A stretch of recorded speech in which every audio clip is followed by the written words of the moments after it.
ठाणे महानगरपालिकेत बघा कुठल्या पक्षाला कोणाची सरशी होणार ते सगळं आपण पाहणार आहोत। अगदी या महा एक्झिट पोल मध्ये ठाण्यातल्या जनतेनं आता नेमकं कोणाला निवडलेलं आहे हे देखील आपण पाहूयात। यावेळेस आपण बघतोय ठाणे महापालिकेत नेमकं काय होऊ शकतं। आपण बघतोय ठाण्यामध्ये भाजपला 26, शिंदे सेनेला 72 जागा मिळू शकतात। एक्झिट पोल सांगतोय अजित पवारांच्या राष्ट्रवादीला फक्त 10 जागा, काँग्रेसला 3, ठाकरे सेनेला 3।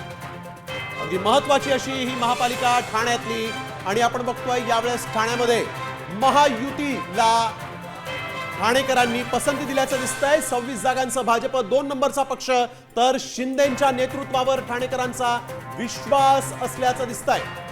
बघा आपण पुन्हा एकदा पाहूया, भाजप 26, सर्वाधिक शिंदे सेनेला 72 जागा। तर आपण बघतोय राष्ट्रवादी अजित पवार यांच्या पक्षाला 10, इतरांना इथं जागा मिळणार नाही असं एक्झिट पोल सांगतोय। काँग्रेसला केवळ 3, ठाकरे सेना पण केवळ 3 आणि शरद पवारांच्या राष्ट्रवादी काँग्रेसला 15। तर मनसेला इथं 2 जागा मिळतील असं दिसतंय। बघा आपण बघतोय ठाण्यामध्ये दिसतंय की एक हाती शिंदे सेनेची सत्ता येणार आहे।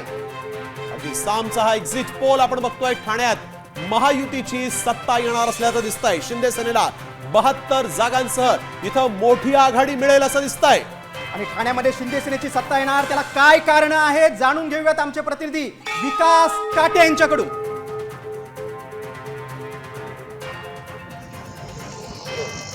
गेल्या 25 वर्षांहून अधिक काळ ठाणे महानगरपालिकेवरती शिवसेनेची सत्ता आहे। मागच्या निवडणुकीमध्ये शिवसेना आणि भाजप वेगवेगळे लढले होते। यंदाच्या निवडणुकीमध्ये मात्र शिवसेना आणि भाजप यांची ठाण्यामध्ये युती आहे। शिवसेनेचे देखील मागच्या जी काही निवडणूक झाली होती त्यावर 65हून अधिक नगरसेवक होते। यंदा देखील 65हून अधिक नगरसेवक शिवसेनेचे निवडून येण्याची शक्यता निर्माण झालेली आहे। दुसरीकडे भाजपचे जे काही 40 जागा भाजप लढवते त्यापैकी 25 जागेवरती भाजपचा विजय होण्याची शक्यता निर्माण झालेली आहे।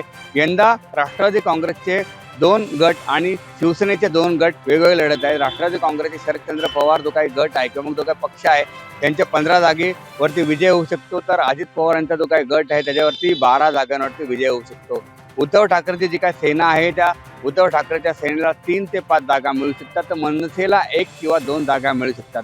तर MIM यंदा देखील मुंब्र्यामध्ये यश मिळू शकतं।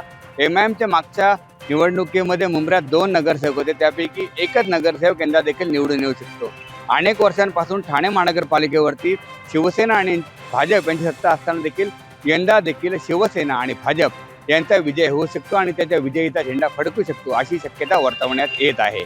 विकास काटे, साम TV न्यूज, ठाणे।